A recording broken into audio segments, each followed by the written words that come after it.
Bonjour à toutes et tous, bienvenue dans les coulisses du Grand Lyon. Mon invité du jour, Hubert Julien Laferrière, bonjour. Bonjour. Au lendemain du premier tour des élections législatives.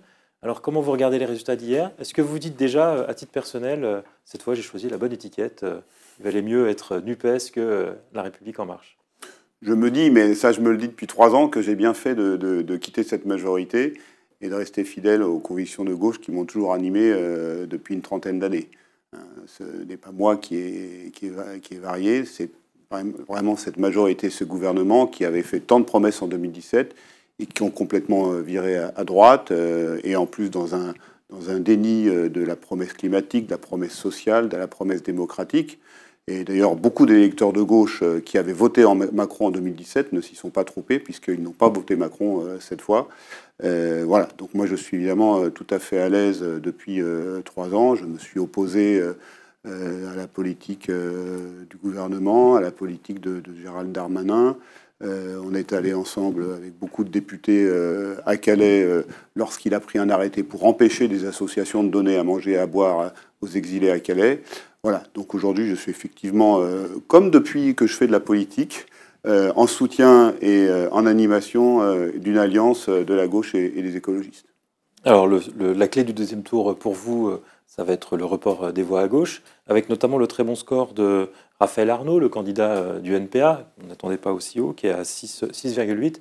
Il a fait campagne contre vous. Il a fait même une belle campagne. Plutôt contre vous, hein, plutôt, on peut dire que le programme de Mélenchon, c'était plutôt lui que vous. Donc c'est auprès de ces électeurs que vous allez vous adresser au deuxième tour?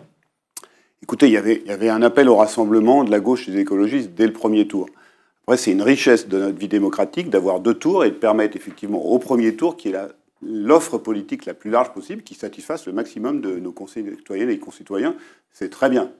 Maintenant, voilà, j'en appelle effectivement à l'ensemble des électeurs de la gauche, à savoir est-ce qu'on a envie de continuer comme ça, avec une France qui aujourd'hui a 9 millions, bientôt 10 millions de pauvres, 15% de la population, c'est le score le plus haut pour ce taux de pauvreté depuis 20 ans. Est-ce qu'on a envie de continuer dans une politique de déni climatique qui a effectivement nié toutes les promesses écologiques d'il y a 5 ans? Est-ce qu'on a envie de continuer avec un affaissement démocratique? Je ne crois pas, et c'est l'appel que je lance à tous les électeurs qui se sont portés effectivement sur d'autres candidats, en particulier Raphaël Arnault au premier tour. Aujourd'hui, il y a effectivement une chance de donner une majorité à la NUPES à l'Assemblée nationale. Et donc, j'espère que ces électeurs vont se retrouver autour de ma candidature. En tout cas, moi, je suis prêt au dialogue dès aujourd'hui. Alors, on voit que la campagne pour le deuxième tour a déjà commencé. Le deuxième tour est dimanche. Elle se porte pour l'instant beaucoup sur les questions économiques. On regarde de près le projet de la NUPES avec beaucoup de critiques sur le côté irréaliste, infinançable de ce projet. Il faut dire qu'entre le projet économique que vous défendiez en 2017 avec la majorité En Marche et celui-là, c'est pas un gap, c'est vraiment des analyses économiques qui sont complètement opposées. Aujourd'hui, si vous voulez, vous avez plus de 60 économistes qui soutiennent le programme de la NUPES, dont des économistes éminents comme Thomas Piketty. Pourquoi? Parce qu'on est dans une situation dans laquelle on n'était pas en 2017 non plus, c'est-à-dire avec une aggravation incroyable des inégalités, avec ce taux de pauvreté que je rappelais, avec la concentration des richesses aux mains des plus riches. Et on ne peut pas continuer comme ça. Il faut absolument, effectivement, qu'on retrouve une répartition des richesses qui soit meilleure, qui était promise en 2017, qui n'a pas été effectuée. Les inégalités se sont accrues, en particulier entre les territoires, ce qui a mené à de vraies crises sociales et une crise démocratique. Les citoyens ne se sentant plus entendus par le pouvoir, ce qui peut amener à de graves dérives. Donc effectivement, il y a aujourd'hui un programme économique et social sérieux qui vise à une meilleure répartition des richesses et à lutter contre la pauvreté. Vous voyez, lorsque vous avez près de 10 millions de pauvres dans la 7e puissance mondiale, qui pourrait estimer qu'on peut continuer comme ça? Alors vous avez des économistes qui effectivement disent « Ah mais non, mais il n'y a qu'une politique économique possible, celle qu'on mène depuis... pas depuis 2017, je le reconnais, depuis 20 ans, celle du néolibéralisme qui se dit il n'y a pas d'alternative à ça et qui aggrave les inégalités. Et il y a en fait une alternative à tout ça, une politique économique responsable qui réduit les inégalités sans menacer, comme je l'ai entendu, la compétitivité de notre pays ou la dette publique. Alors, ce que disent les économistes aussi, c'est que c'est un projet extrêmement ambitieux, plus ambitieux que la rupture proposée par Mitterrand en 81. C'est 250 milliards d'euros de dépenses nouvelles. Qu'est-ce qui, pour faire le parallèle avec 80, qu'est-ce qui nous prémunise d'un virage de la rigueur en 83, ou plus récemment, le choc tir-passe en Grèce, où le mur de la réalité l'a obligé à revenir en arrière sur ses promesses? D'abord, je le dis, il y a effectivement une répartition des richesses meilleure à effectuer. Aujourd'hui, il y a par exemple dans le programme de la NUPES une réforme des droits de succession qui finance tout simplement notre engagement de la retraite à 60 ans.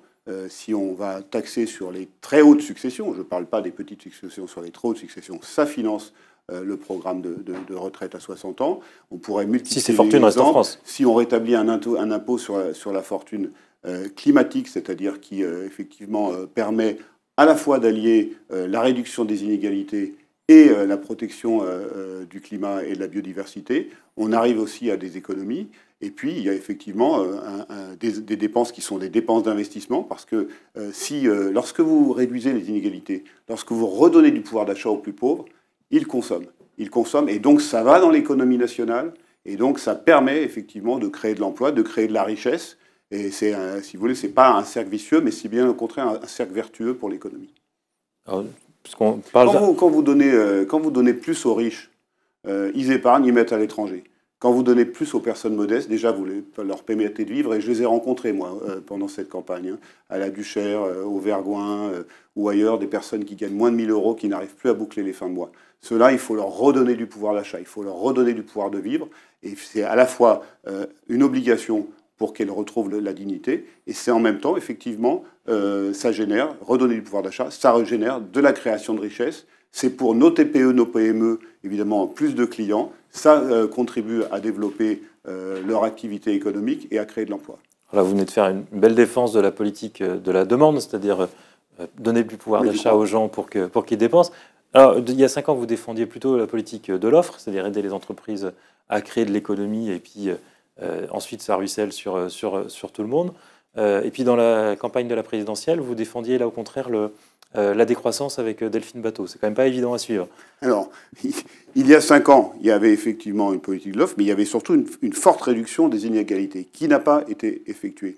Aujourd'hui, ce que je défends aujourd'hui n'est pas du tout contradictoire avec une politique de décroissance telle qu'on l'a défendue avec Delphine Batho. Pourquoi ? Parce que c'est quoi la politique de la décroissance ? C'est la décroissance de la consommation d'énergie et de matière. Parce qu'effectivement, aujourd'hui, le plus grand défi auquel l'humanité est confrontée, c'est le défi climatique, c'est le défi de la protection du vivant. Et pour cela, il nous faut une économie décarbonée, c'est-à-dire qui consomme moins d'énergie et de matière. Mais lorsque vous produisez, comme c'est le cas aujourd'hui, 2500 milliards d'euros de recettes chaque année, vous voyez, la décroissance, c'est que vous allez passer de 2500 à 2350, à 2300 chaque année. Vous produisez chaque année plus de 2000 milliards de richesses. Et donc ces richesses doivent être évidemment mieux réparties pour qu'on ne reste pas dans cette situation incroyable en France, où on a bientôt 10 millions de pauvres, c'est-à-dire 15% de la population française. Donc on peut évidemment mener cette politique de répartition des richesses, de croissance du pouvoir d'achat, tout simplement de faire en sorte que les personnes en France vivent dignement, puissent consommer, puissent faire vivre leur famille, tout en effectivement réduisant l'empreinte carbone fortement de notre économie. C'est évidemment le chemin vers lequel on doit aller. Un mot sur l'international. On sait que c'est plutôt le cœur de votre engagement universitaire et puis politique. On sait que vous êtes sensible notamment à la question des Ouïghours en Chine, la défense des droits de l'homme, et que vous étiez mal à l'aise dans l'idée de soutenir un Jean-Luc Mélenchon. Est-ce que finalement le fait que ce soit Emmanuel Macron le président de la République, ça vous rassure et vous vous dites, c'est le président de la République qui assurera l'essentiel à l'international et Jean-Luc Mélenchon s'occupera de ce qui se passe en France ? Alors, d'abord, la NUPES, c'est effectivement un large rassemblement avec 90% d'accord sur les mesures et effectivement des divergences de vues, en tout cas des divergences d'approche sur certaines questions. Ça, évidemment, c'est assumé. L'Amérique latine, la Chine, la Russie, c'est pas des petits sujets. C'est pour ça qu'il y aura un intergroupe à l'Assemblée nationale. Et vous savez, ce qui est important, c'est qu'on redonne effectivement le pouvoir au Parlement. Et Jean-Luc Mélenchon l'a dit, comme les autres responsables des grands partis qui composent cette alliance, c'est à un moment, c'est aux parlementaires de donner la ligne, de dire quelle est la majorité, vers où on va.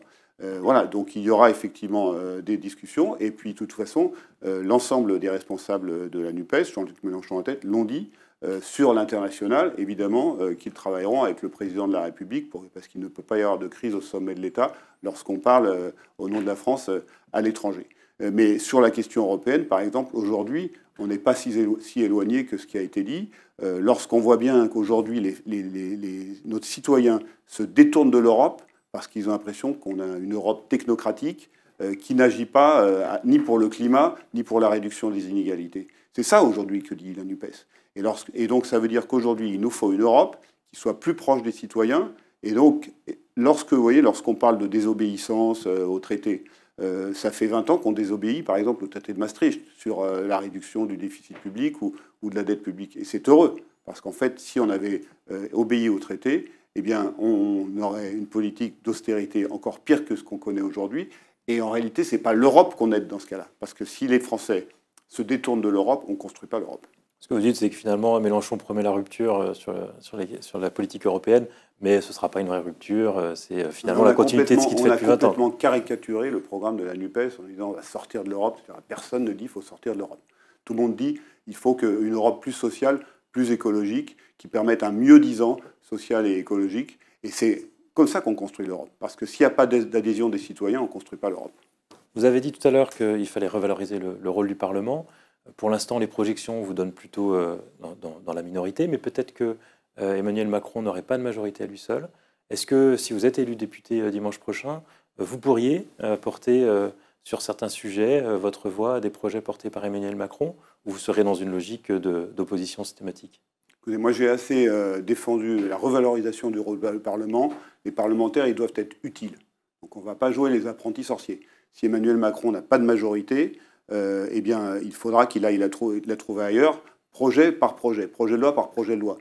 Et donc, si on peut faire en sorte que les choses avancent pour les personnes les plus modestes, pour le climat, pour une vie démocratique plus aérée, eh bien, évidemment que nous le ferons. Il ne s'agit pas de pousser Emmanuel Macron vers l'alliance à droite à chaque fois pour que les inégalités s'accroissent et pour qu'on ne fasse rien pour le climat. Vous voyez, donc, on sera évidemment des députés responsables. Mais encore faut-il que, effectivement, on propose des lois aussi, eh bien, qu'il y ait des députés qui ne soient pas des Playmobil, des bénis oui-oui du président de la République, et qui sachent aussi ce que veut dire le progrès social et le progrès humain. Donc là, vous positionnez dans une opposition qui serait constructive, mais est-ce que vous pourriez même être dans une négociation pour intégrer une majorité, voire le gouvernement?